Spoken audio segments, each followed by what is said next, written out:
Good morning, everyone. Man, after yesterday, I think we all need a more chill, laid back day, do we not? So that's exactly what we're doing today. On the show, we're going to discuss updates on ideas for upcoming playthroughs and things to do on all of my channels, the upcoming marathon, and we're just going to relax. This is not going to be a super serious show because that's the opposite of what we need today after everything going on in the real world. Then it's going to be a full day of reacting. So again, be able to sit back, enjoy clips, reminisce on past playthroughs, and just have a good chill time together. Whew.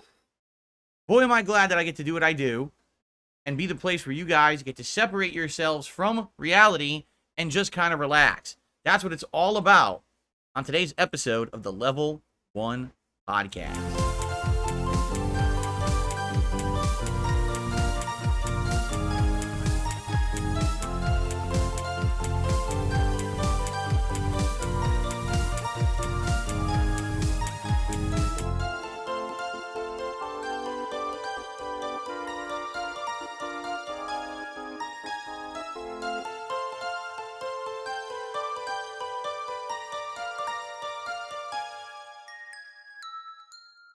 Alrighty, well, it is Sunday, the 14th of July, 2024. We're in the midsummer.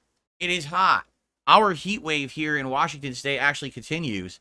We had a week of 90-degree weather. Now we have a week of straight up 80 to almost 90-degree weather, and there's no end in sight. You know, looking at our weather coming up, pretty much incredibly warm every day. So we've got the absolute crazy air conditioning pumping here. We needed it so badly. And whew, trying to stay cool and beat the heat. That's a place to do it right here, man, because today we're just going to chill and relax. Obviously, I'm going to tell you what's going on. Maybe you haven't been paying attention. Maybe you're watching this later on than when it's live. You're like, what could Phil be addressing? Well, something happened in current events yesterday, and it affected my streams in an obvious way. So I obviously want to explain how we're handling that and moving forward, how that's going to shift the schedule around and stuff like that. Okay? All right.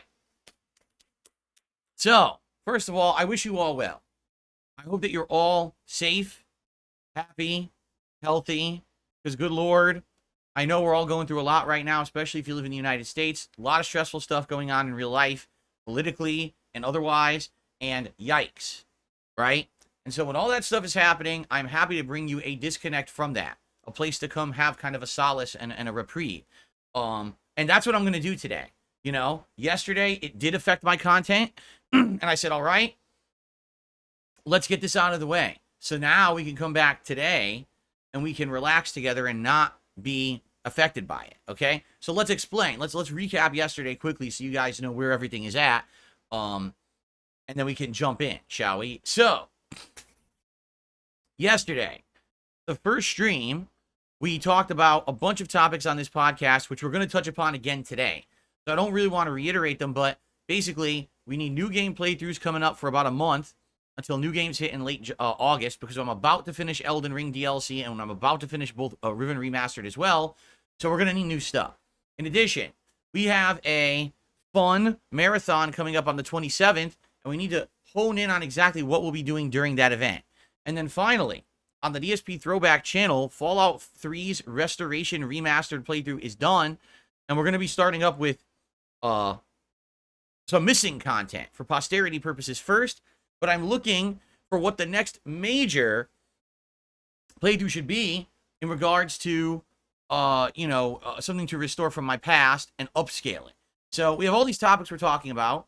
I'll follow up. We'll talk a little bit more about them today, but after that, we jumped into the Elden Ring DLC, and I'm happy to report we got through the entire Final Legacy dungeon in one go. It really wasn't that difficult. It was this cool side way that we went that took us all the way through these paths back down to the Tower City, which was the first major Legacy dungeon, and it takes you to this hidden area that you had seen way earlier on, but was wondering, could you ever access it? Well, yes, you can, and basically the hardest weapon in the game to reach is there. It's a really long, like 15-minute jaunt out of your way to get over to where this hidden weapon is.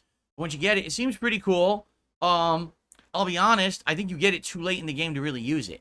You get it so close to the end of the game the way that this weapon works, it's a dual-bladed weapon, twin blade, and as you attack normal enemies, it builds up a charge, and then it starts glowing when it's maximized, and then when you use its weapon art, you spin it, and you shoot this crazy beam of light and energy out of it. So it's kind of like, it's a melee, but it also has like a projectile property to it. It's kind of like a magic hybrid weapon. It works for my build. The problem is this is the end of the game. Like, there's nothing else to do. Once you get the twin blade, you just go to the final boss area. So why do I need it?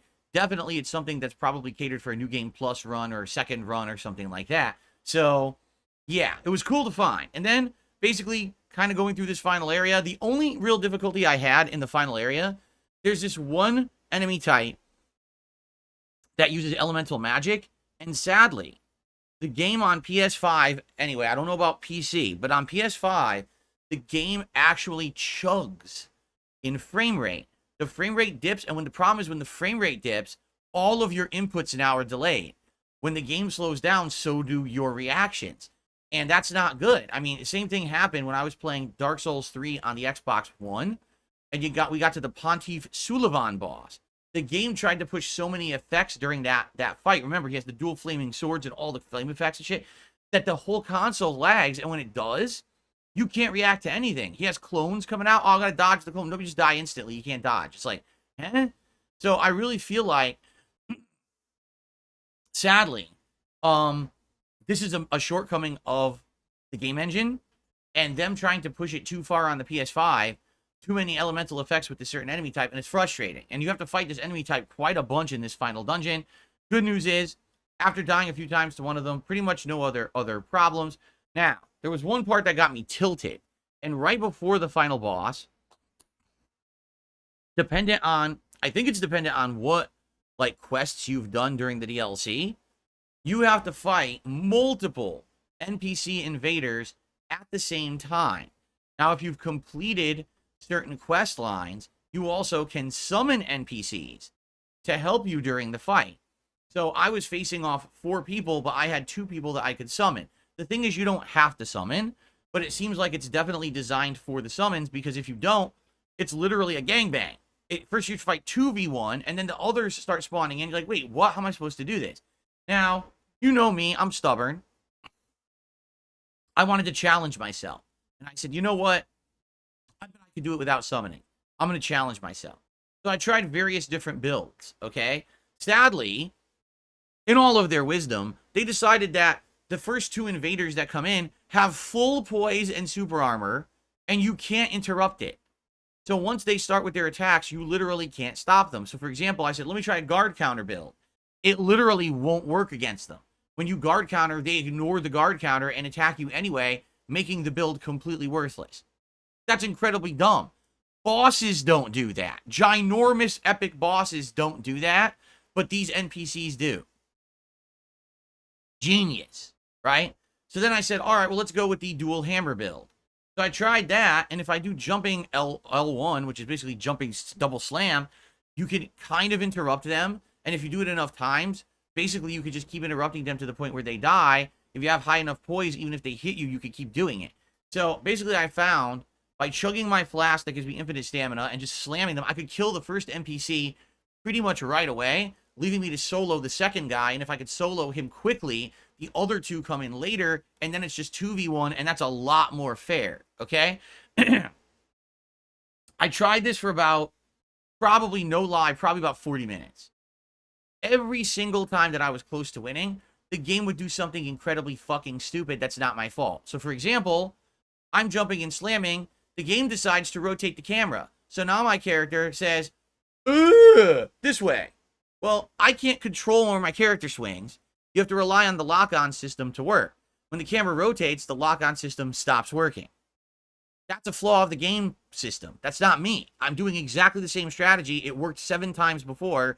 Now it magically doesn't because the camera rotated. I didn't make the game. Okay? Then there'd just be bad luck, like, oh, the guy uses a weapon art that just so happens to make him completely invincible. So now you missed the last hit you needed to kill him. Then he drinks a flask and gets all his health back. And it's like, oh my God. So I could sit here and talk about it, all the little nuances of it. I was leapfrogging over the enemies for no reason, doing exactly the same inputs. One time I would slam them, and one time I would just leap over them. Made no sense. Same exact input. So I'm like, you know what? After doing it for 40 minutes, I said I had enough. I'm basically making this harder than it needs to be. I'm just going to summon. Fuck this. And I summoned the 2 NPCs and beat it on the first try. Right? It's dumb. I should be able to do it. I know how to play the game. I understand the mechanics. But the game is wonky as shit. Oh, no lock on. Bad luck here, leapfrogging over. This, that. Like, fuck this. Yeah, I just want to play the game and have fun. And they got to make it so tedious and difficult because their systems are so unspecifically random. It really is RNG, that you would do the same thing over and over, and you'll actually get a different outcome. You know what they say the definition of madness is? Repeating the same thing over and over and expecting a different outcome. No, that's literally the definition of FromSoft games. You'll do the same thing over and over and get different outcomes. The game is crazy like that. So, for me, that was actually probably, no lie, the most frustrating thing in the game was this one segment. Luckily, again, I did the summon like they intended. I beat it easily. I'm like, all right, whatever, moving on. So the good news is I got to the final boss. The final boss only has 1 health bar to my knowledge. And when you get him down about halfway, he goes to form 2. And I'm not going to spoil the final boss or anything right now, but all I'll say is this. I'm using my guard counter build, and it works on this final boss. For sure it works. I'm actually wearing a brand new armor set I got during that previous 4v1 fight, so it's a pretty badass. It's like the ultimate Havel armor, and you look like a giant tank using it. So I'm using this to try to beat him. I think I'll do it. Like I said, I've already pretty consistently been able to beat the first form, unless I make a mistake, and I'm still experimenting a bit with it, trying to find the holes in the combo and things where I can do the guard counter safely and stuff like that. But yeah, it doesn't look that bad. I'll be honest. The boss just doesn't seem that hard or bad. I get the feeling when it comes down to it, this will not be one of the hardest bosses I've ever fought in FromSoft history. I find it hilarious. So many people are like, it's the hardest boss. It's definitely not. I would say right now, still in my mind, ranking, Melania was the hardest boss I fought in FromSoft history. First time I fought her, it took, 5 hours to beat her, I want to say, because I think it was like an hour and a half. Then a full 3-hour stream, then like another hour and a half to 2 hours, so probably like 6 hours to beat her. This last time I fought her in the second run, it took about 2 hours to beat her, right? In this case, I fought this final boss for about a half an hour, and I'm already consistently getting to Form 2, and I'm already learning things about Form 2. With Melania, it was like, it took so long. Excuse me, Melania, not Melania. Well, Melania. With Melania, it took so long just to consistently get to Form 2. I barely ever learned Form 2. I just tried to tank my way through it. Right? So, yeah, I really think that, once again, people over-exaggerating. I don't think anything in this DLC has actually been that tough. I think it's been a good DLC. There's been some very unique boss fights, like the Bale boss fight, the Dancing Lion boss fight. Those are amazing. I actually really like the Lord of Flames boss fight as well. I thought it was really unique and interesting. So, Dream Green says, I tried to super chat, and it says there's something wrong on YouTube's end. Well, hold on a second.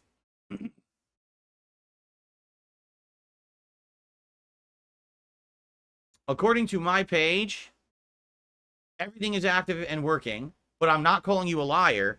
YouTube has been having issues for days. People are gifting memberships, and they're not divvying out right away. And then YouTube has not been counting revenue properly for 3 days. Like, there's no revenue for 3 days on anyone's YouTube page. It just shows it's 0. And YouTube already came out publicly and said, no, we screwed it up. It's not working on our end. Don't worry. The money is there that you're earning. It's just not working right. So you literally may not be able to do a super chat right now. It might be screwed up, And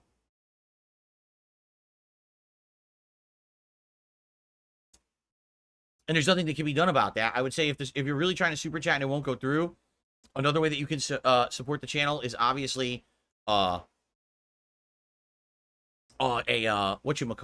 A tip, of course. Oh, this stupid. Yeah. You could always tip. Tipping is outside of YouTube.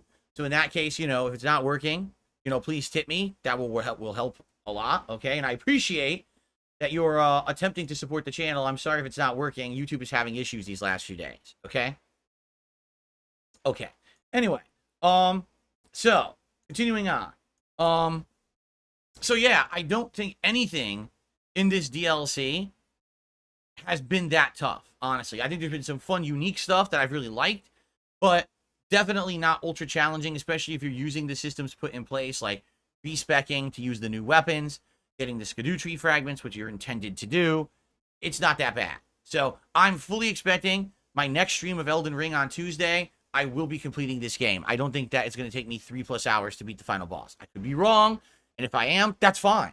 I'm okay with it. If this is truly the last thing in Elden Ring ever, then let it take as long as it needs to be beaten. I don't care if it takes me multiple streams. Let it be the final big challenge, right? Okay. Now, last night, I was supposed to play Stardew Valley in a late night chill stream. Okay? Now, as you know, when I play Stardew Valley, it's a combination of me learning the game, micromanaging, and juggling a ton of different things at once in the game, while I'm interacting with all of you, having conversation both about the game, but also many other topics.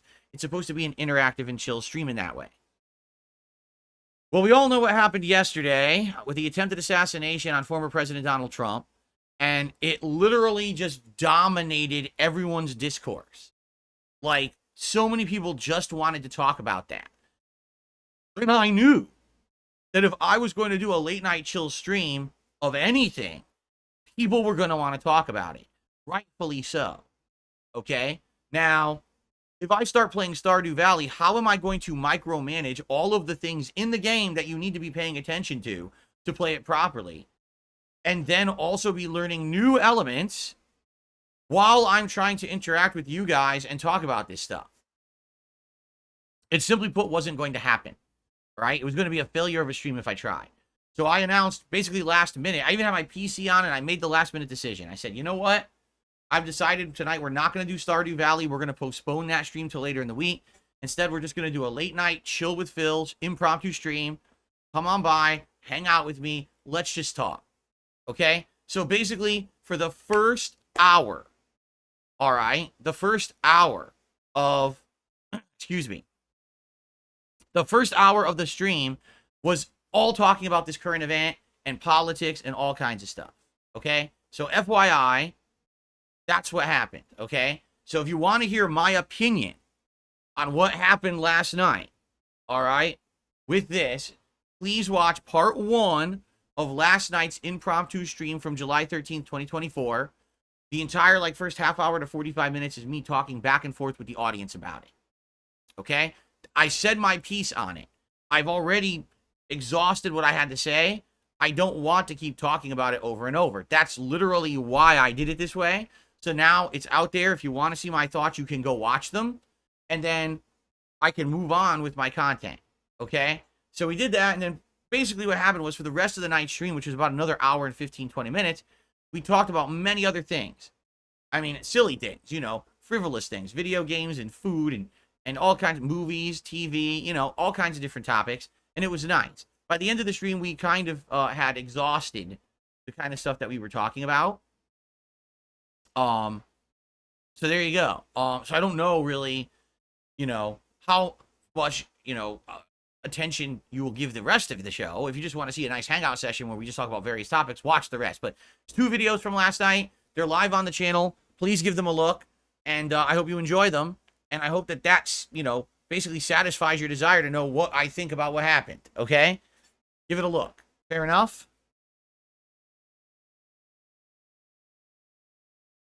Okay. Well, FYI, I did get your tip. Dream Greens, I do shout out to the end of the show, so that's coming up. And the Grease Merchant did a super chat, and it did come through. So apparently the super chats do work. For some reason, they weren't working for Dream Greens. I don't know why, but they are working for other people. Who knows? I should say this. Yeah. So YouTube's having a lot of issues right now. I should have said this up front, and I forgot about it. YouTube's having a lot of issues. Number one, certain things just aren't working. Like I said, people are trying to gift memberships, and they're not being handed out. And everyone's like, well, what gives? Did they go out? Did they not go out? To my knowledge, they are going out. They're just very, very delayed. So you might gift a membership right now, and it doesn't go out for hours. There's something going on YouTube side. There's wonkiness. Like, for example, some people are saying they can't super chat even though they want. I recommend if you cannot do something through YouTube, please contribute via tipping. So that way, I still get the support, rather than, YouTube basically, costing me, which would really suck. Also, like I just said, YouTube has been screwed up for several days. Starting on July 10th, they have not reported any revenue. It's as if no one's YouTube channel on YouTube is making any money as of July 10th, which obviously is not the case. There's ad revenue, there's super chat revenue, there's membership revenue. So it makes no sense, but they already put out the warning. They said, listen, our system is broken. It's on our end. We're going to fix it. Don't worry. Whatever you're making is there. You just can't see it yet, but it will be coming. So I'm not freaking out at all. To me, it's like not a big deal. Obviously, this month has been pretty good so far. I don't foresee me having any, terrible, oh my God, the sky is falling kind of a deal. I don't really, it's not bothering me. So I know maybe other content creators may be freaking out. For me, it's like, nah, if it's just a reporting issue, I'm not too nervous about it. It's fine. If they know what everyone's making, then it's not a big deal. So move on, right? But yeah, so YouTube's having a lot of wonkiness this week. It's been 4 straight days and counting that things have been going wrong. So my apologies if anything doesn't seem to be working right away. Yeah, it's life, I guess, right? Okay. Now, back to what I was saying. So here's the deal. Last night we didn't do Stardew Valley. We did this 2-hour chill stream. That means Stardew Valley will now be delayed. So now let's talk about the schedule for the rest of this week so you guys know what to expect. Today's React Day. We're going to do this podcast, and then we're all going to head over to DSP Reacts for my weekly clip show, DSP versus the Internet, okay? I'm excited for the show. There's always a good variety of clips submitted. Can't wait to see what you guys have in store for this week. Remember, we have guaranteed clips we watch from Ultra members, and then we have clips that are equal chance to be watched in a submissions playlist. This week, I want to say there was 20-something. I think there was 20-something videos in that playlist. So we'll go through the 9 or 10 videos in the Ultra members, and then we'll go over to that, and we'll start playing them in random order. It's always a good time, and I hope that you guys will join me for that. And perhaps if you like the show, consider becoming a member over there, so that way you can submit clips for next week's show. Okay? Cool. Now, tonight, I'm very excited for tonight. Over on my DSP Throwback channel, we're doing Retro React, a special stream where I watch an old playthrough of mine, and it's the continuation of Dark Souls 1. We're now actually getting into the best parts. What do I mean by that? We're at the parts where I get cursed. I can't figure out how to cure the curse. It's driving me nuts. I'm going on the internet trying to find solutions. The solutions are wrong. So I'm basically going in circles, wasting my time, not able to figure out how to get rid of this curse.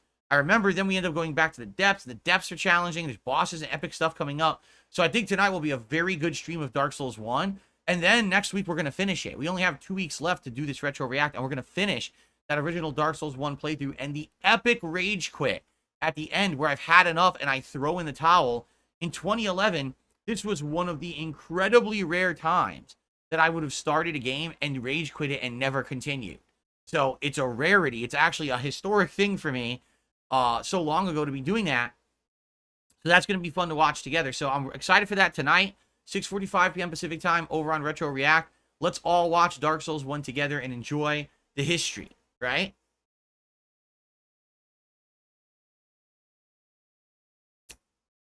Now on Monday, we get back to full-time gaming. The first stream will be a level 1 podcast followed by Street Fighter 6 M. Bison ranked matches. This time an entire 3+ hour session on my Victrix joystick, which I've only used on Friday night for a couple of hours. I'm excited to use it more. I really liked using it on Friday night. It felt like a really sweet joystick. Great control, ergonomic, doesn't get sticky and disgusting like the old Kanba did. And it has weird lights. Not that those affect the gameplay, but it does. It has lighting. So maybe I'll change the lighting to a color, and then I'll wear that color of outfit during the stream. Okay? So, Monday, the return of the Victrix. I'm excited to use it more in Street Fighter 6. Cool. Then Monday night, that will be the next Stardew Valley stream. And my apologies for those who were really looking forward to a Stardew Valley stream last night and it didn't happen. Listen, I get it. But at the same time, there was no way I was going to be able to pull off that stream last night with what had happened. So we'll continue on Monday night. And then Tuesday, another epic day, the conclusion of the Elden Ring Shadow of the Erdtree DLC, where I take on and hopefully beat that final boss. And then on the late stream that night, Riven Remastered continues. And apparently we're about to head into a really epic part of Riven Remastered, where there's going to be like another 4 hours of gameplay, and it doesn't make sense because there's very little left to do that I haven't done in the world yet. So obviously something is about to happen. Something's about to open up and be cool and interesting that we need to figure out. So we'll find out what on Tuesday night. All right, so Wednesday will be my day off for this week. And FYI, for the week after, I don't really know the schedule yet. I don't know when my day off will be or anything like that. But it's going to be a combination of continuing with Street Fighter 6, starting up something new, and that's really what we need to get to the bottom of. What's the new thing going to be? And then on the night streams, it's going to be Stardew Valley and the conclusion of Riven Remastered. All right? And so the one thing that I'm committing to right now, we are bringing back Fallout 4 because I want to finish it. We've got the rest of the Nuka-Cola DLC to do. We got the Automatron DLC, which isn't very long. It's like an hour or two. And then we got the conclusion of the story, which, again, shouldn't be very long. Just a few hours, possibly. So I only see Fallout 4 maybe taking a week or two to beat, if that, depending on which streams we target. Do we do it as a day stream? Do we do it as a night stream? Okay? So the question is, what are we going to balance with Street Fighter, Fallout 4, and Stardew Valley? We got to find something. And there's a lot of candidates. Candidate number 1, this new Path of the Goddess game coming out on the 19th on Game Pass. All right? I don't really know anything about it. I guess it's supposed to be a combination of like strategy and combat or something like that. I haven't played the demo, but it comes out on Game Pass on the 19th. Maybe we could do a stream to test it and see if anyone likes it. Do I like it? Do you like it? Is it something that's catching on? Or do we play it once and it's kind of a dud and then we never play it ever again? We could, okay? And that's coming shortly, so likely we could test that out in 5 days, which would be what? Friday. Yeah. So that's number 1. Number 2, we could try a brand new game like System Shock Remake, or Luigi's Mansion 2 HD, or Paper Mario and the Thousand Year Door Remake, right? These are all these remakes that have recently come out that I haven't really played or paid attention to because they all came out right in the midst of me doing other things. So it could be a game like that as well. All right? I'm going to tell you right now, guys, I've officially made the decision. It's not going to be Final Fantasy VII Rebirth. Why? Because there's still 60-plus hours left in the game. Yes, I'm not exaggerating. We've played for 20 hours, and the game is a minimum 80-hour game. I don't have 60 hours to play this game during this summer. I don't. 1 month is not enough to play 60 hours of gameplay. Black Myth Wukong comes out August 20th. Within that next week is Star Wars Outlaws. And I think there's even another game, too.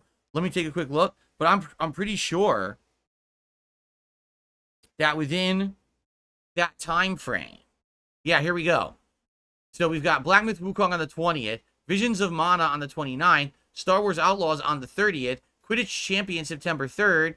Stalker 2 September 5th. Astrobot game September 6th. Warhammer 40k Space Marine 2 September 9th. Dead Rising Remastered September 18th. Epic Mickey Remake September 24th. Zelda Echo September 26th. I think you see my point. Right? There's no time for it. The time for that game was back when it was new. And when it was new, no one wanted it. I played 20 hours in. I was consistently having it do a day stream. People weren't showing up. The last stream of Final Fantasy VII Rebirth I did, we hit 201 viewers. For a daytime stream of a hot new release, we only had 201 viewers. Everyone in the chat was completely disengaged. No one was watching the game. People were talking about sports and other topics, which aren't even topics pertinent to me. It's not even like, oh, people were off topic talking about other things about things I'd be interested in. They were literally talking about sports in the chat because they were so fucking bored by the game. Okay? So that told me no one cares about this game. So I dropped it. I told you maybe I would bring it back. There literally hasn't been a time when there's been a consensus that people feel like the game should come back. And now we only have a month until nonstop new releases. Forget it. So I'm sorry, Final Fantasy VII Rebirth suffers the same fate as many other RPGs earlier this year.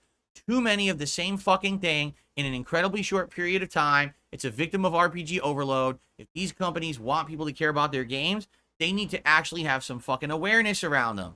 That everyone is releasing their similar type of game within the same time period. Within a 3-month period, no exaggeration, there was something like 8 lengthy RPGs released. No one has time for that shit. and no one's going to want to see that many in that short period of time. That's 100% blame on the publishers. They had no excuse. Why aren't the games coming out now? In a summer that's dead. No, push them all out in fucking January, February, and March, and then they all cut into each other. They outright admitted Rebirth has sold poorly compared to the first one and compared to their sales expectations and what they expect from this franchise.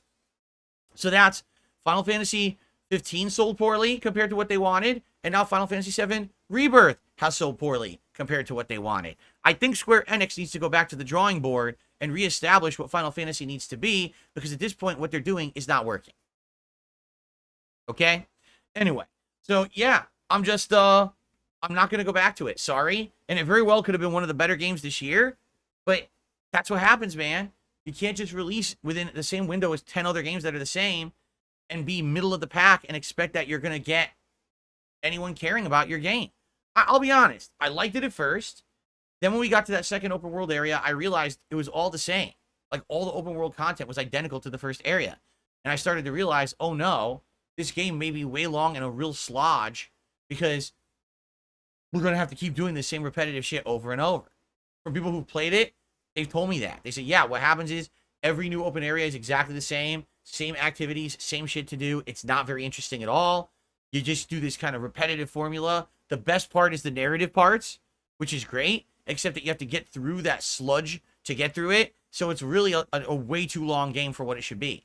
There's people who outright told me they liked the game, but at hour 80, they didn't want to play it anymore. It was too long. So, anyway, yeah, what else can I say? There's no time for it. No one wants it. I guess I'm not going back to it. You know, sorry, but that's just what happens when there's too many ginormous RPGs. I think, honestly, there's a burnout in the industry for them. Again, what happens is, sadly, what they do is they oversaturate with the same kind of game, right? If it's Battle Royale, it's got to be everyone's doing a Battle Royale. Oh, wait, now it's a team-based online shooter. Everyone's got to do a team-based online shooter. It's zombie games, it's got to be zombie games. Oh, military shooters, it's got to be Battlefield versus Call of Duty versus 10 others. They all follow fads. Literally, a fad right now is to try to make an open-world RPG with an insane amount of content. You want to know when all this started? Witcher 3. Witcher 3 showed the industry how to do it, and every other company tried to copy Witcher 3. Some good, some not so good. Right now, we just have too many. It doesn't even matter if they're good. There's too many of them. So you can't enjoy them all. There's no way you could have enjoyed Like a Dragon Infinite Wealth, Persona 3 Reload, Final Fantasy 7 Rebirth, Dragon's Dogma 2, and then the other 7 that were in there that I don't even remember, because there was like another 2 to 3 major ones just during that time period. You know what I'm saying? Like, you just can't do it. You can't just sit there and enjoy that many of the same kind of game. It's too much. It's industry overload. So it sucks, because if Infinite Wealth hadn't come out, and if I also wasn't already playing Baldur's Gate 3, which you guys demanded I play, likely I would have enjoyed 7, and you guys might have liked it more. But you're already seeing me play so many lengthy RPGs, it killed it. No one cared. You know, what they say, wrong place, wrong time, right? In another place at another time, Rebirth might have done really well here. It did poorly, and what are you going to do?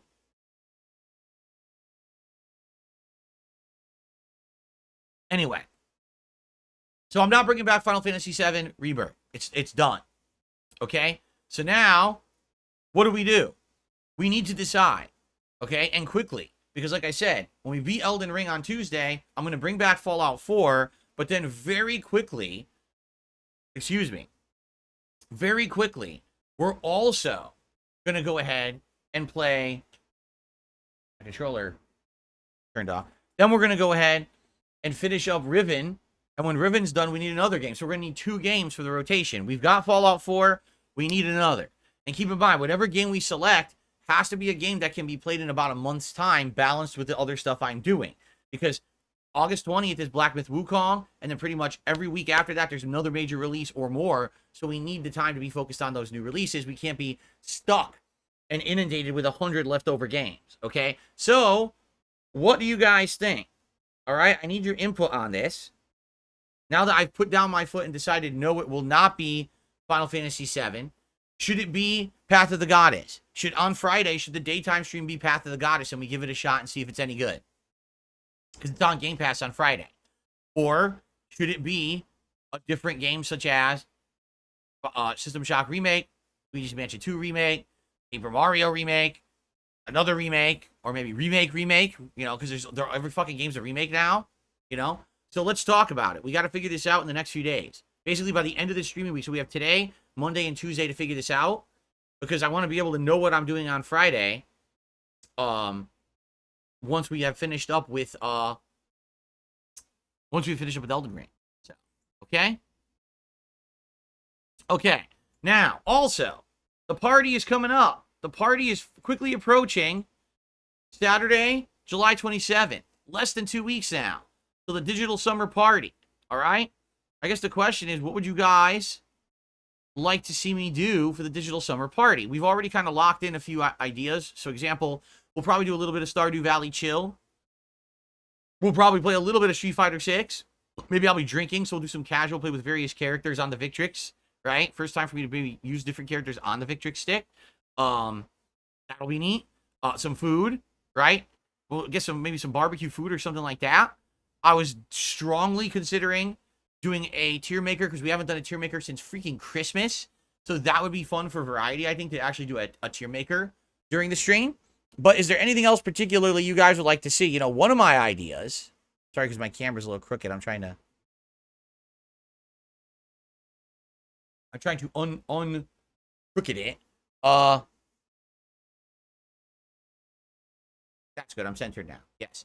One of my ideas was Nintendo World Championships, which is this game that's coming out in a week, where it's a challenge run of all these classic NES games with these different things. So you're like, oh, can you complete this challenge, which is like survive and beat the stage in a certain amount of time, get a certain amount of coins, do this, do that.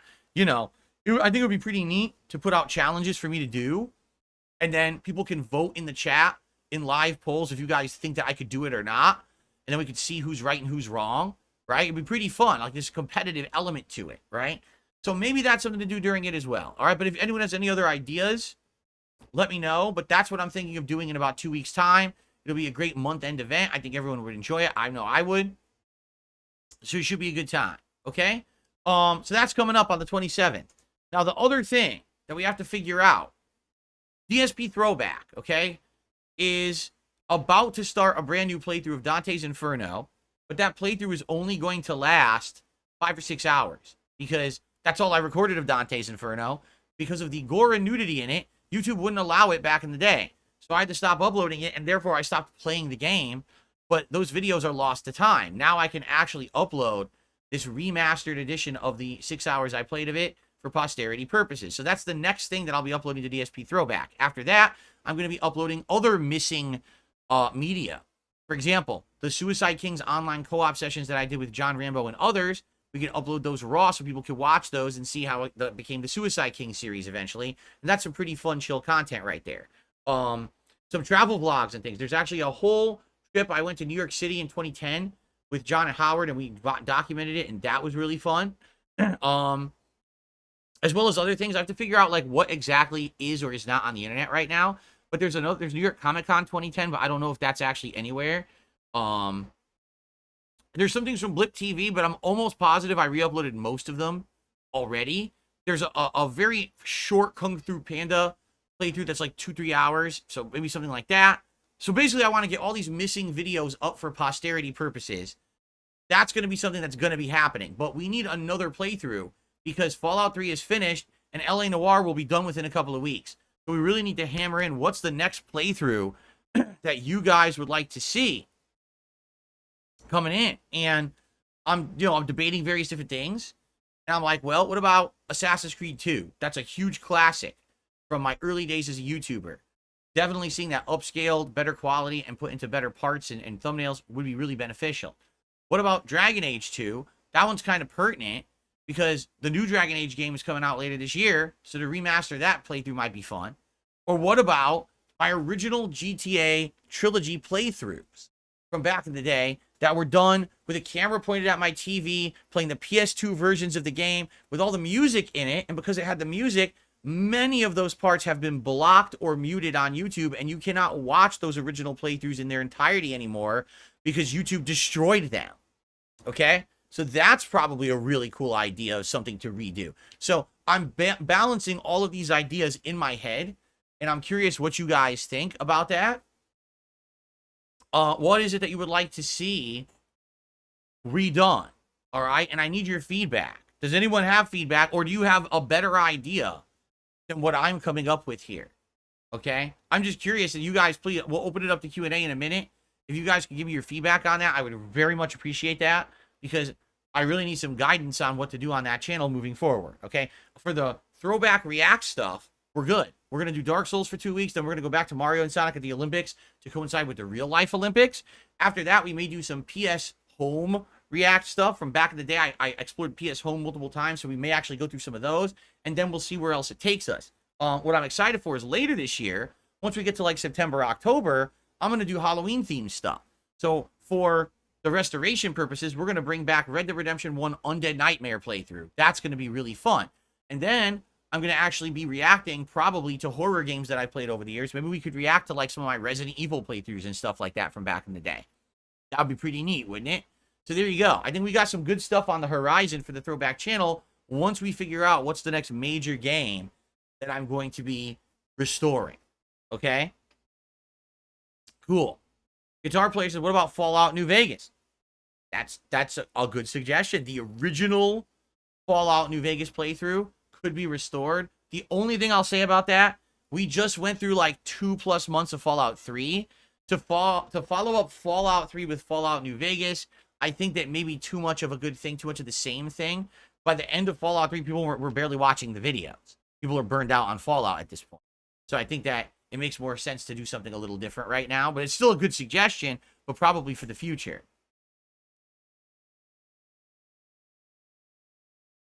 Yeah, Fallout Mania ended 2 months ago. Exactly. You know? Okay. All right. So anyway, that's the agenda. That's what we're talking about today. I need your feedback. Let me know in the chat, or leave a comment on this video, or join one of my streams coming up. I would really like to hear all about your thoughts about this stuff soon. Okay? Cool.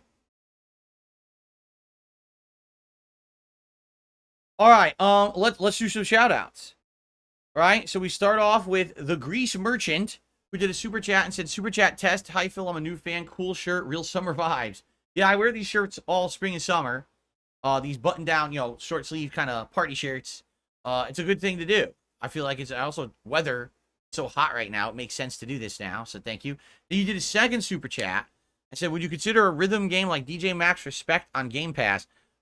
Sadly, any rhythm game that has copyrighted music or licensed music, I can't do. The streams would get shut down because YouTube would auto-detect the music and say, oh, you're using licensed content, and actually block the stream.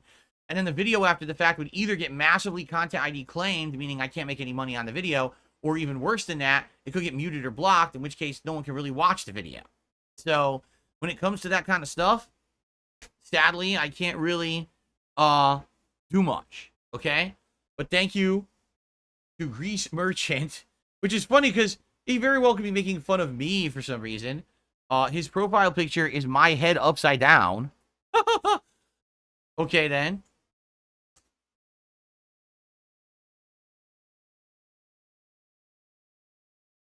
$672 says, he must be watching sports. He says there was a blown save, and now he just lost $180, so he's out.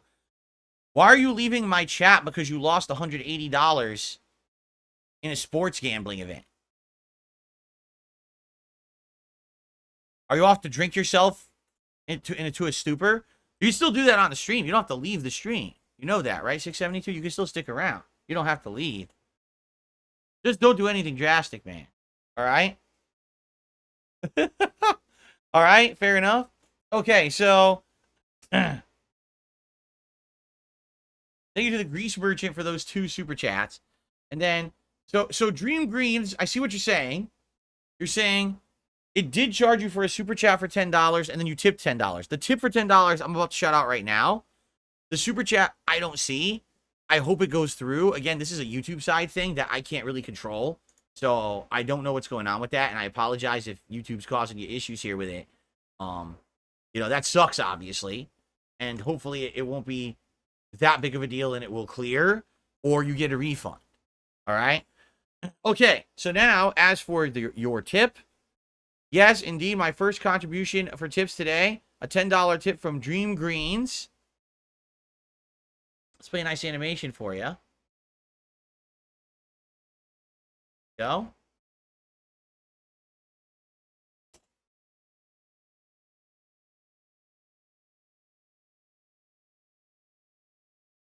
And he says, I want to thank you for everything that you do. I've been watching you on demand for years. I am glad to catch the lives.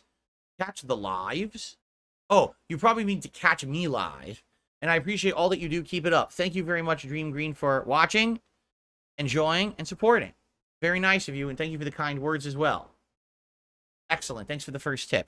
So, reminder, everyone, anything that you contribute via this podcast actually will carry over to the React show we're about to do on DSP Reacts. Any tips still count for that tips goal for the show. And as you know, when I do reacting, my goal is $50 per stream. So if I raise $50 in tips, I'll consider it a successful stream. If you like this podcast, please support it. It would help out both this and the show coming up over there as well. Okay? Okay, so guys, I told you this was going to be a chill day, correct? So I'm done with the stuff I had to talk about. I'd love to give you news, but literally everything in the news is about what happened yesterday with Donald Trump. So rather than me sit here and talk about it, which I already did yesterday, and I've said everything I have to say, I would like to open up the chat to Q&A, and or if you guys have feedback on anything we just discussed, you have games you want to suggest for upcoming playthroughs, things to do and ideas to do for the summer event, the digital summer party, that is, or an idea for a throwback playthrough that should be restored on DSP Throwback. Let's discuss those now. Let's talk about that now in the next 20, 30 minutes, and then we can head over to the React show. Fair enough? Hold That Thought says, do you have any old multiplayer videos of Halo or Call of Duty that can be restored? Oh, yes. Oh, yeah. Abso-friggin-lutely. And the thing is, the videos that I would have recorded were only 30 frames per second or less because I was using my camera. Even though those games ran at 60 frames on Xbox 360, I would only have the lower frame rate stuff. But if we restore them, I could upgrade them to be 60 frames. Then again, the question is, does anyone actually care about old multiplayer footage? That's a good question. You care about me playing a random session of Black Ops 1 from back in the day, or one of the Modern Warfares or something. Does that appeal to you? Would you want to watch someone play the old Call of Duties? I don't know.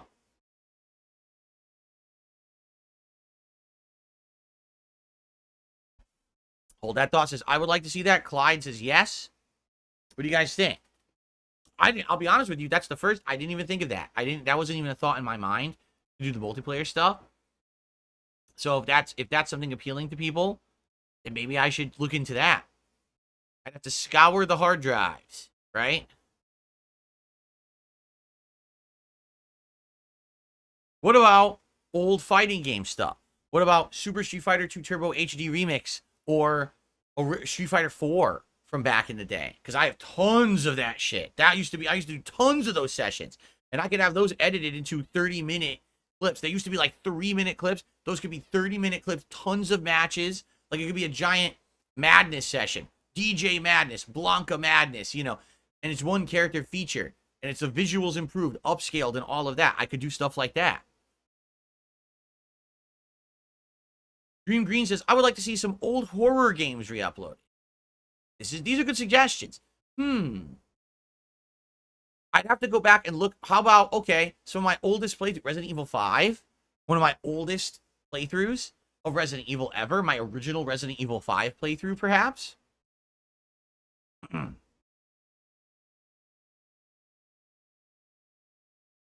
What you say about my Malele? Anyone remember that? Probably not. Probably none of you remember that. That was one of my on-the-cuff commentary things that was memeable, and a lot of people repeated it, and it became a meme for a while, because I was one of the bigger YouTubers at the time doing gaming.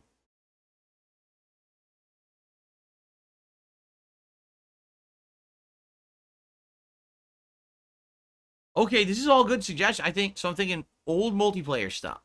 Like I could go back and find Dan Madness, right? And do a whole giant video compilation, Dan Madness, me playing Dan, and to put it in parts of me playing Dan in like Street Fighter 4 and beating people with Dan, upscaled, better frame rate than the 30 frames I recorded it at. We could do stuff like that. You would like to see me play Splatoon 3? Great, but that's really not in the agenda right now. I don't really care about Splatoon 3. I did buy it and play it, and no one cared. Don't you remember? I bought it and played it, and no one cared. I actually was liking it, and my audience told me, stop playing this game. It's boring as dirt. We don't like it. So I stopped playing it.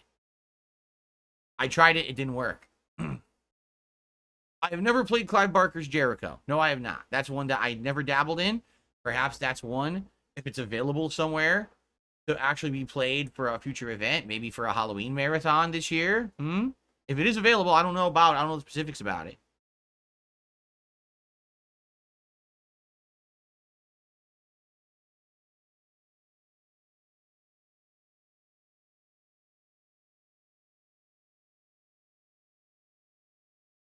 Oh, you didn't? You weren't? Oh, I see. So this person said, who suggested Splatoon 3 says, I don't think I was subscribed to your channel at the time. What was it, 2 years ago? 2 summers ago? Yeah, I liked it. I thought it was good. I was enjoying it. I'll be honest, it was very similar to Splatoon 2, but I was liking some of the new elements and weapons and the like. And within like a couple sessions, I think it was 2-3 sessions of playing it, my audience literally on the street said, just stop. They're like, we understand you like the game. It's not working. It's boring to watch. It's too repetitive. It's too samey. We're not liking it. Do something else. So I did. I dropped it. And it sucked because I bought the game with the intention of putting out a lot of content, and I only played it like 2-3 times, and that was it.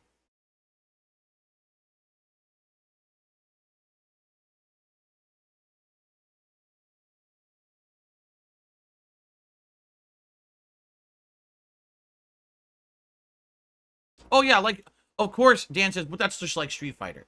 Yes, that's true, but Street Fighter's a little different. Street Fighter's competitive. Street Fighter has a whole viewership and community that support it. I have a history with Street Fighter, growing up having played it. I don't have a history having growing up playing Splatoon competitively, right? So it's a little different. It's definitely a different situation.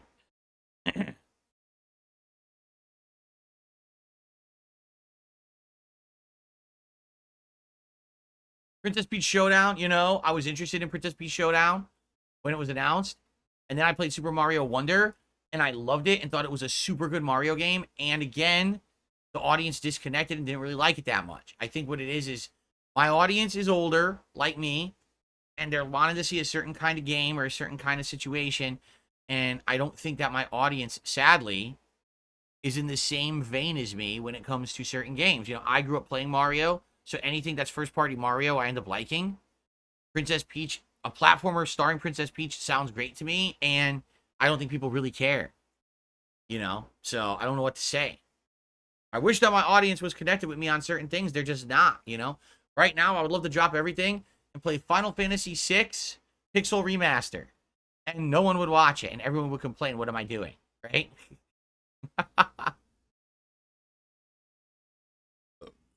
Oh, excuse me. Sorry about that. Abella, I hate to tell you this. What you're mentioning is completely false. Abella says, I don't think there was RPG burnout. People were engaged with other streamers when they played games like Persona and Final Fantasy VII, like Maximilian Dude. No, people were engaged with Maximilian Dude because he's popular. Do you understand that? Popular streamers get engagement no matter what they do. Maximilian Dude could literally have an entire stream picking his nose, and he'd get tons of views. He could take a shit live on stream, and people would like it and give him money because he's Maximilian Dude. Do you understand that? And that's not actually talking shit about him in any way, shape, or form. He's hit that level of internet popularity that people like him for who he is, right? So it doesn't matter what he does, they're going to watch him play shit, right? It doesn't matter. For me, I don't have that level of popularity. Sorry. I actually have to find things that are a balance between something I like, something the audience likes, and something that's going to jive and continue to have viewership, right? I don't get that with every game. I wish. I used to have that level of clout. I used to be able to sit here on YouTube before I even was a streamer. I used to be able to sit here on YouTube and play any game I wanted. It could be a game no one ever heard of, and people would like the playthrough and give it tons of views. But I haven't been in that level of popularity for a decade. So I don't have that luxury anymore. It has nothing to do with what you're saying when you quote, oh, well, this popular streamer had no problem playing those games, because they're a popular streamer. Once you get to that level of popularity, you're popular just because you're popular. Get it? That's how the YouTube algorithm works. You get to that level, you stay that level. Unless there's a scandal or unless your work ethic falls off or something, you're going to stay up there. That's how it works, right?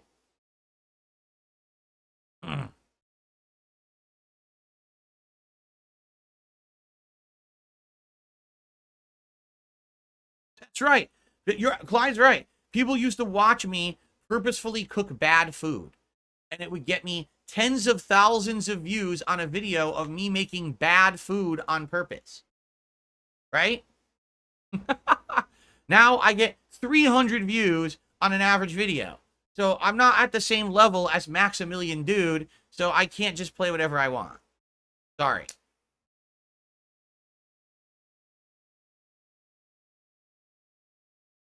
All right.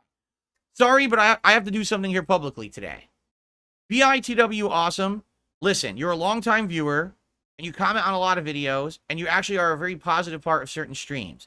But you also say the weirdest fucking shit, and particularly you say a lot about my wife, and I've had enough. You have to fucking stop right now. I'm saying it now publicly in front of everyone here, and now, of course, this will be clipped and go viral. You are a weirdo when it comes to talking about my fucking wife. No one wants to see you on every video say romance Catherine, like a weirdo. No one wants to see you say something in the chat like Catherine will get jealous of Princess Peach. You're fucked in the head, dude. My wife isn't like that. She doesn't know who you are or what the fuck you're talking about. You have to shut the fuck up about my wife. You're obviously obsessed with her, and you need to stop. He says, I'll just make more accounts, and I will ban every one of them.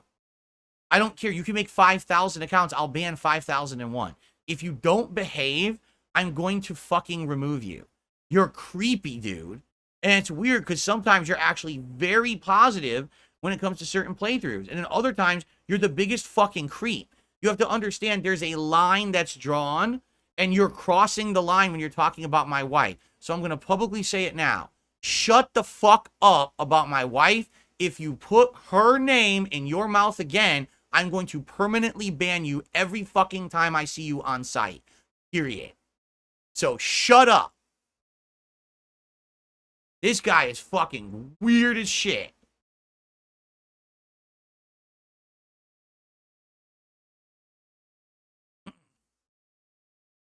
How about this? How about you publicly apologize right now for your behavior, and then we can say, this is water under the bridge. I admit I've been really creepy and weird for years. This is now water under the bridge, and we'll just move on positively. But if you're going to continue the awful behavior, I'm going to fucking remove you. And I have to do this publicly because people see this every day on my streams. They see it every day in my video comments, and they look at it, they say, what the fuck? You guys don't even know. This guy leaves endless amounts of comments on my videos that I delete. Gross shit about my wife. I'm like, what the fuck are you saying, you fucking weirdo? How do you not understand that's crossing the line? I don't get it. How do you not know that?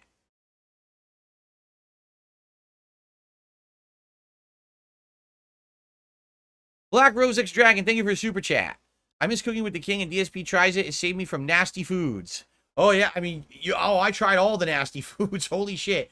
DSP tries it. I was eating every bad thing, correct? So I hear ya. But, it basically came down to two things.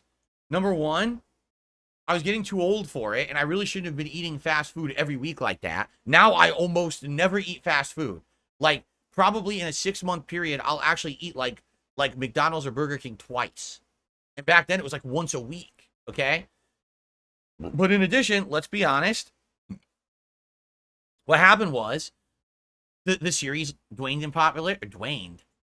popularity. Waned or dwindled, and I turned it into Dwayne, apparently. And because of that, I was going out and buying a meal. The meal would be like, the whole combo meal, and it would cost me like $15. And I would put out the DSP tries it.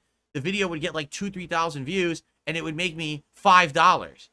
So I was actually spending a ton of money on the meal, and the video wouldn't even make the money back for the meal. And I was like, why am I eating bad food while I'm also spending more money than I'm making on the video. It made no sense. So that's why I retired the series.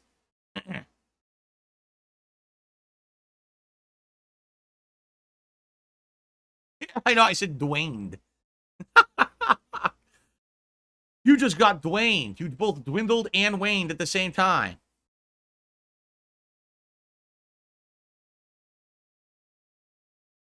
Here we go again. This meme about it costs $40 to make a lasagna. What is that, a wings meme? Again, I could see if you're making a big lasagna in a big ass pan and you're making enough for like tons of meals, it could cost $40 because you gotta get the pasta. That's not expensive. You gotta get fresh ricotta cheese. You gotta get other cheeses. That could be upwards if it's giant. It could be $5-10 for the cheese alone. And then you gotta get meat and you gotta fry it up and grind it and season it. That could be anywhere between $5 or $10 just for the meat. Then you gotta buy sauce, and a jar of sauce costs like $5. But what if you gotta get 2? So that could, yeah, a big lasagna, if it's big and you're making enough for multiple meals and portions, like let's say you're making a 9 to 12 portion plate of lasagna, it could actually cost $40. I could see that. But it depends. Obviously, if you're saying it's like a little lasagna is $40, like what the hell did you spend the money on? I don't know. Wings lied about making lasagna? Well, that's awful. That's absolutely awful. I'm sorry to hear that he would lie to you about making lasagna. It's terrible.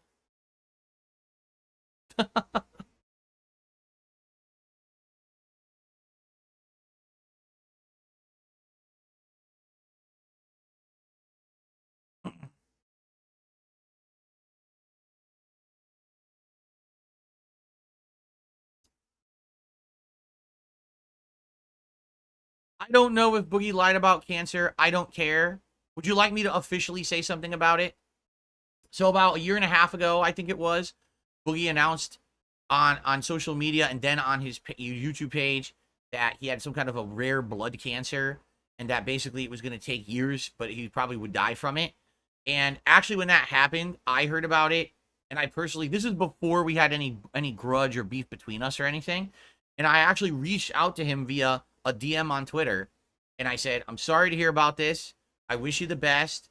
I know you'll get through it. You know, you got my support, basically. I wanted to be nice to the guy.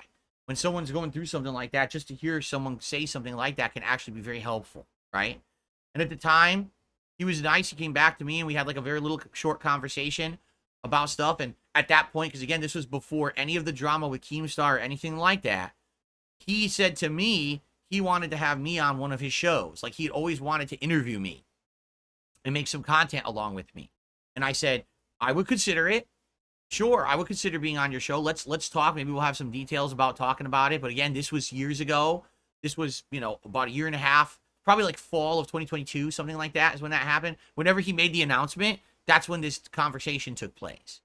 Okay? And now you guys have known, what else has happened since then. But the drama with Keemstar, the drama with, he wants to do a podcast with me. He reaches out to me to say he wants to do a podcast with me. Then he backs out of the podcast and blames me for not wanting to be on a show with Keemstar.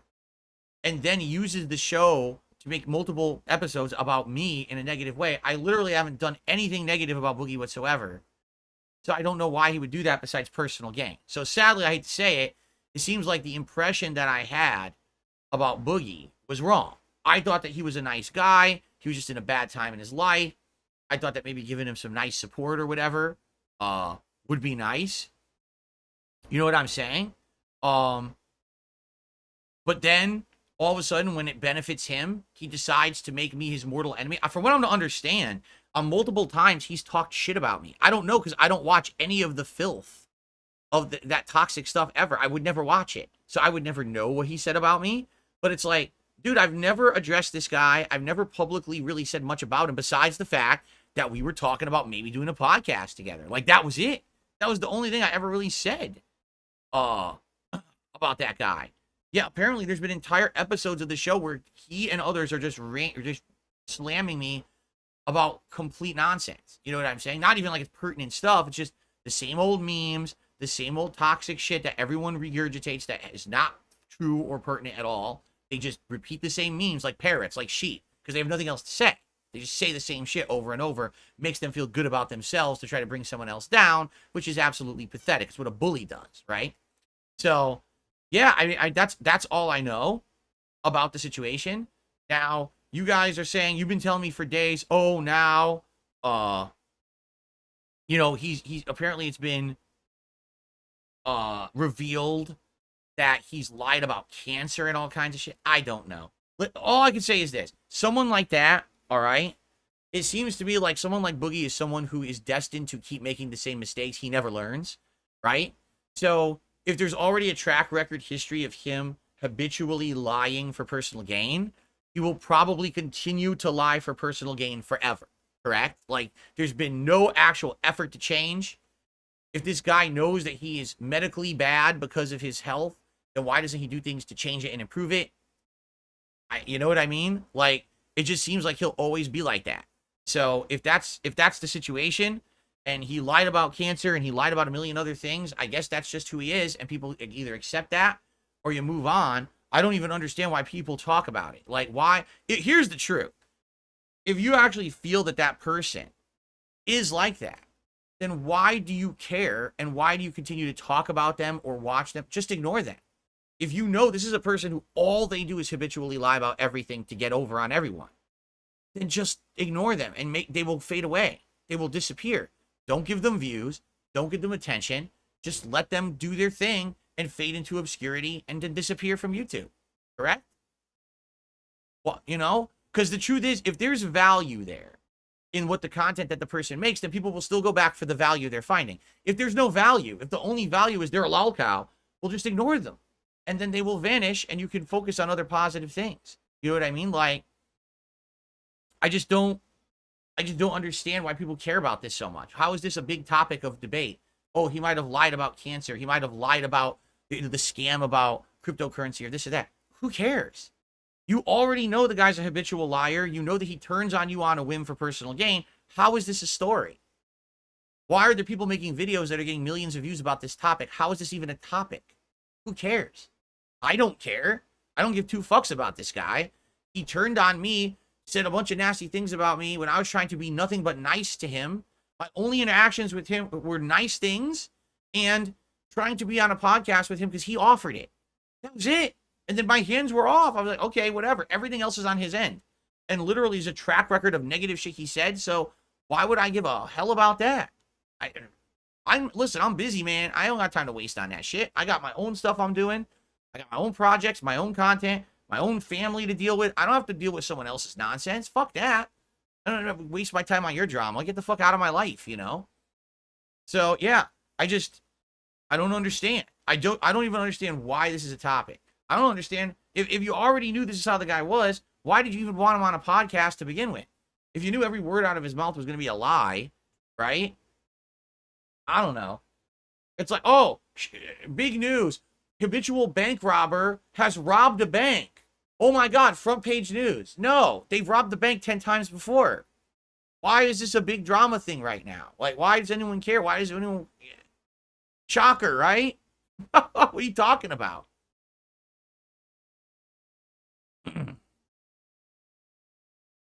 I agree. The Dr. Disrespect drama coverage is different than Boogie drama. Here's why.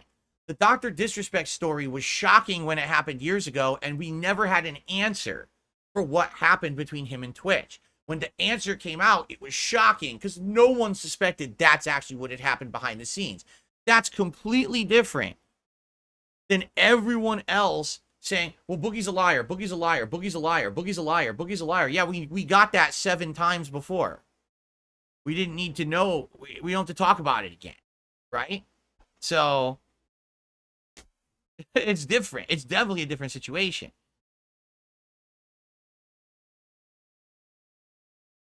Andre, I'm well aware of that, but we're not talking about that today. I already said my piece about that last night. That's why I did the video. I don't want to derail my stuff with that today.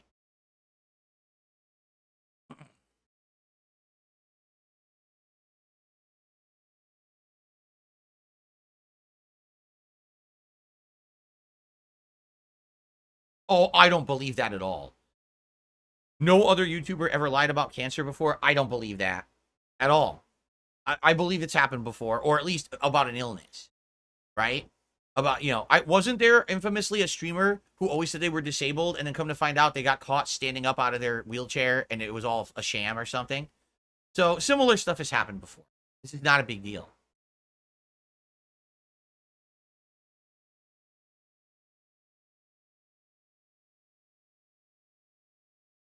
Yeah, Radical Jaws, I don't know how to help you there unless you want to look up resources on the internet of what to do. He says a baby bird fell out of a tree during a storm. He doesn't know what to do. You could look it up online if you want to bring it in and try to take care of it, or if there's a shelter nearby that would raise it. If not, sadly, you got to let nature take its course, man. I don't know what else to say. Derek, how are you? Welcome.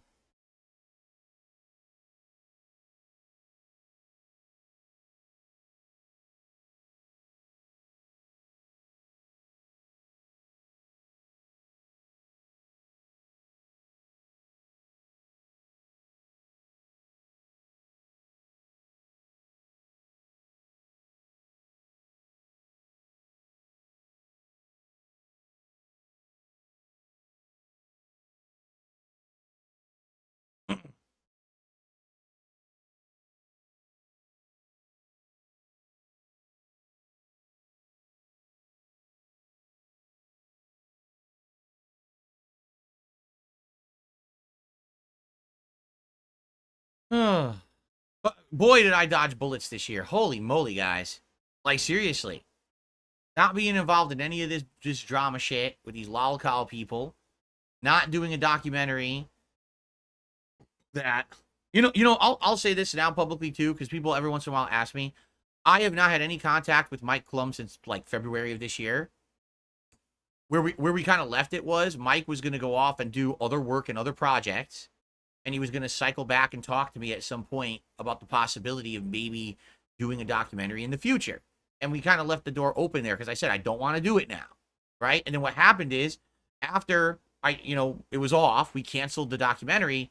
It came out that his next documentary was going to be on that EDP guy. And I was like, whoa, wait a minute. You did a documentary on Boogie. You wanted to do a documentary on me, which you said was going to be an honest, but, going to have positivity in there too. It wasn't going to be a doom and gloom documentary like Boogie's. But then your next documentary is going to be about a guy who is an accused pedophile, evidence of, possible wrongdoing, right? Do you not understand how bad that association is? And I outright said here on my streams, no, there was no way I was going to do a documentary with Mike when he's doing documentaries on the fucking charity case Boogie sob story and then a fucking accused pedophile. Like, what the fuck is this? Of all the things, like, why would I want to be associated in a sandwich between that shit, right? So I feel like I did dodge a bullet there, because if I did have a documentary with Mike, it probably would have been associated with other people. Even if the documentary wasn't even bad, you know what I'm saying? Like, it had some negative, but it had some positive, and overall it was a complete picture of who I am. I still, people would have said, oh, it's that guy with, associated with EDP. And I would have been like, what? How am I associated with EDP? No, I'm not. Right? So, I mean, yeah, but the thing is, has anyone heard about anything Mike Klum is doing right now? I mean, guys, it's July. He hasn't done anything this year at all. He hasn't released anything. And to my knowledge, he was working on multiple projects and things. You know what I mean? Like, he was supposed to be working on multiple documentaries. The EDP was one of them. Nothing has come out at all. And it's like, wonder what happened there. I haven't heard from him. Like I said, I was supposed to basically, like, cycle back and hear from him probably around the summer and go from there, but... Yeah, Citruson says, I still think there needs to be a documentary aside from the downfall of DSP out there. No, and you know what? You're right. You're absolutely right. And I think that eventually it will happen, but I think that I'm on the right course now. I think the only way that you can get a fair documentary about me would be that I have several years where I show that I'm not involved in drama. I'm not involved in any of this toxic shit. I've made an honest effort to change and improve and be a positive person. I stay disassociated from any of the nonsense. Then you could say, okay, listen, in his past, there was all this bullshit. But take a look at the last few years where all this effort has been made to make positive content. And even though he's not a popular YouTuber anymore, he still makes a living. He's still got a respectable audience. He's still got people who supports him for who he is. And he's not hurting anyone. That's the epilogue of the story, right? You need to have that epilogue chapter. in order to have the fair documentary. So that's what I mean. It's like right now to do a documentary doesn't even make sense because I'm in that phase right now. I'm kind of in that phase of transition to positive content, even though it means I'm not popular. At least I'm happy and successful for the stature that I have, which is very small, but still respectable. The fact that I make a living doing it, right? That's the thing. I have no intention of having any kind of giant stature or growth. I just don't. I like who I am, where I am. Maybe every once in a while a video will go viral or whatever, but it's not a big deal to me at all.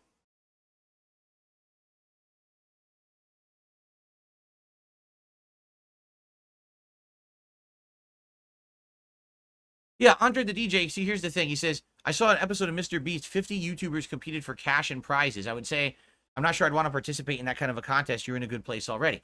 Back in the day, if you want evidence that I never had intentions to blow up and be big, okay? Back in the day when I actually was at the height of my popularity on YouTube, I was getting offers from reality shows. They wanted to meet me to be on that Ultimate Gamer show because they felt that I was a big personality on YouTube and I was going to add to the show. And they actually said they thought I would go pretty far in it, being that, you know, I was making variety content or whatever. And they thought I would be a perfect fit. And I said, no, I don't want to do that. I just want to be me, man. I'm not about blowing up. I don't need to get popularity to being on your show or whatever. I just want to make content for YouTube. That's all I care about. Like being there for my audience and enjoying games. I don't want to be a celebrity. You know what I mean? And guess who they got in place of me? Justin Wong. He was the one who went on Ultimate Gamer in place of me because they wanted someone who was into fighting games.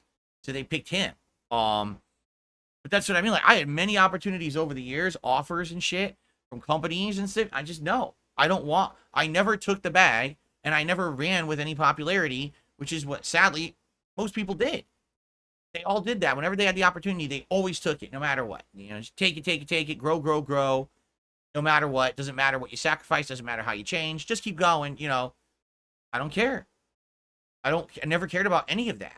I never wanted to be like that. I'm happy where I am.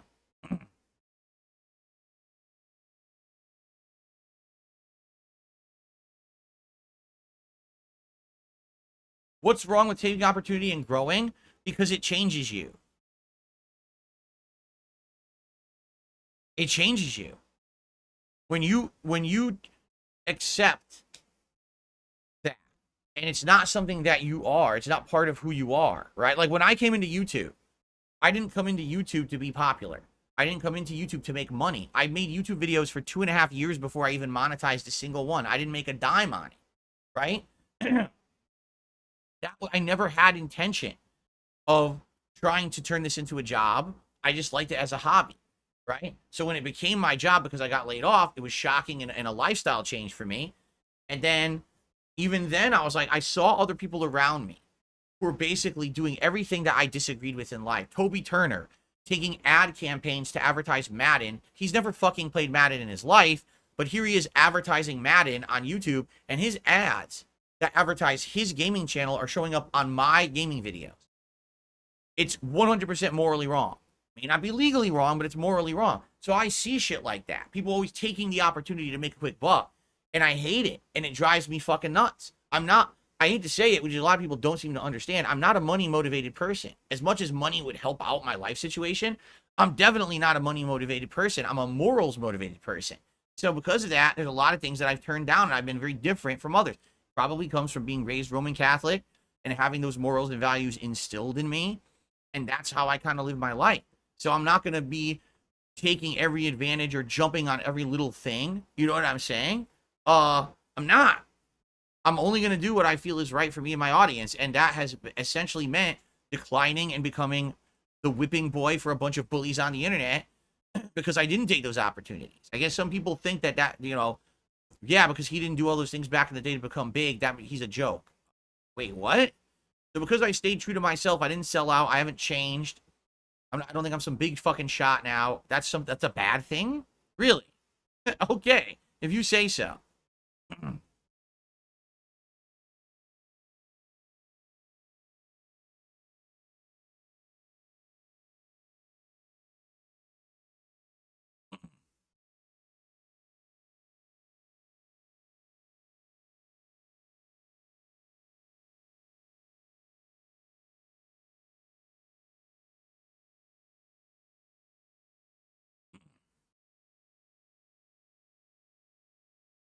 This guy's an idiot. I love how people always take what I say and spin it into some weirdo thing for their own personal situation, or, you know. Like, what are you talking about? I literally never said anything like that. So, just fuck off.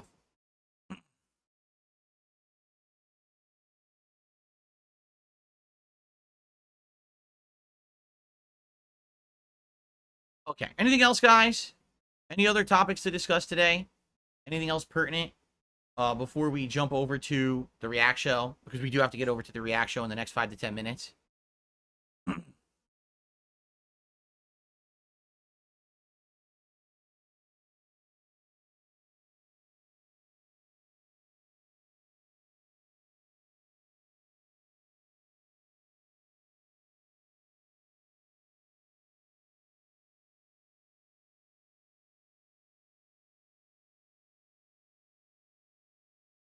Well, that's good to hear, Radical Jaws. I hope the bird makes it.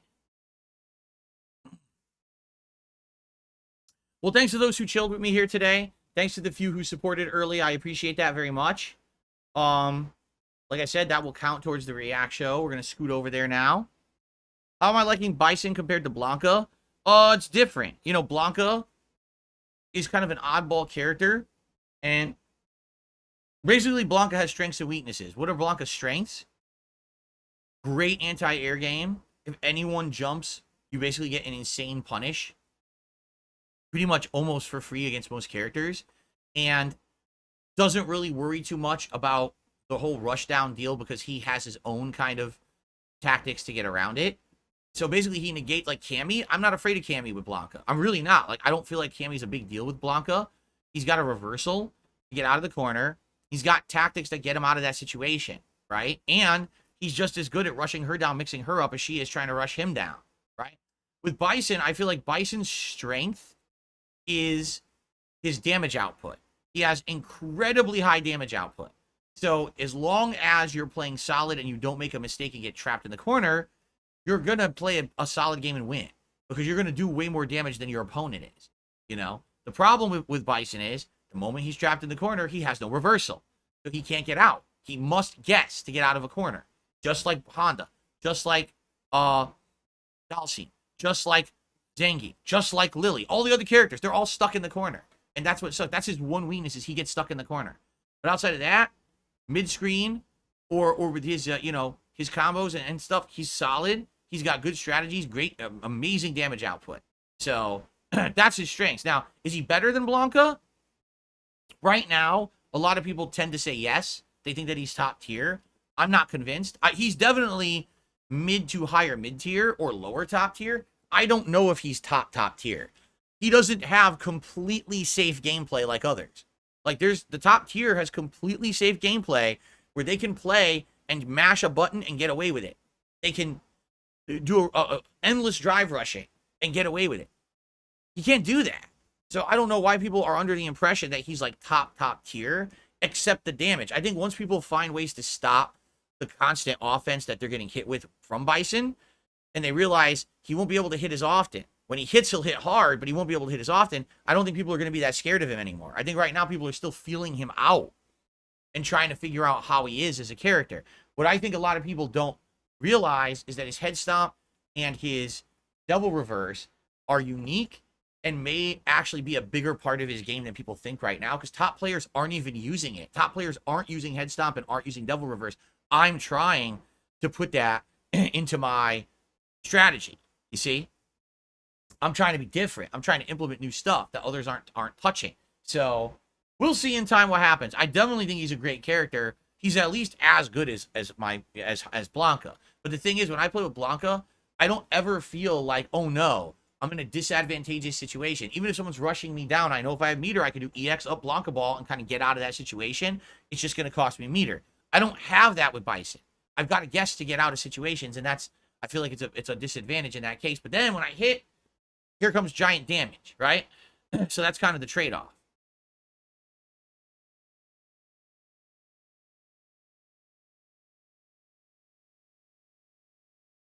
Hell Rider just did a super chat. He says, there's no greater honor than joining your chosen guild and no greater shame than failing it. Well, I have no idea what that means or what you're talking about, but thank you very much, Hellrider,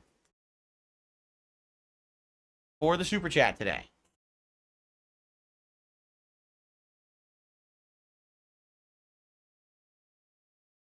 No, I haven't used Guile. Nope. Guile. Basically, the characters you see me using right now are the ones I played the most.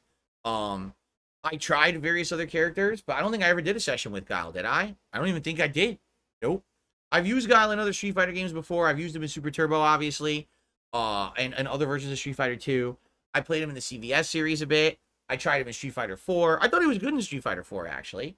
But no, I haven't really given any time to Guile whatsoever in Street Fighter 6. And, I think because he didn't really appeal to me. Just, sonic booms and just keeping people away and a little bit of advancement here or there, but I don't know. I felt like it would be a little boring. He's like a boring character to play. Maybe I'm wrong. No, it's incredibly hot here, Derek. It's going to continue to be in the mid to high 80 degrees Fahrenheit for the entire next week. There is no end in sight. Every day it's like, oh, maybe there'll be a break in the heat. Maybe there'll be a break. No, every day, another 80-degree day, another 80-degree day, another 80-degree day. It's like, oh my God. This summer has been pretty nuts so far. We've already been in about a week and a half of constant heat, and it's just not changing. It's staying consistent every day. Pretty nuts. Yeah, same. Yeah. Not even a cloud. Just full sun days. 1, 2, 3, 4, another 7 days of 80+ degree heat. It's never ending.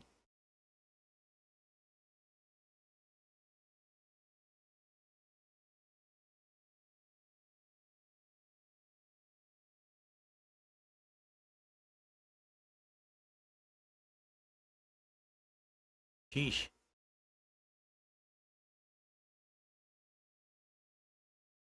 Okay. All right, let's go ahead and let's swap over to the reality show. Whoa, the reality TV show. No, let's switch over to the React show, everyone. Thank you for chilling with me here today on the Level 1 podcast.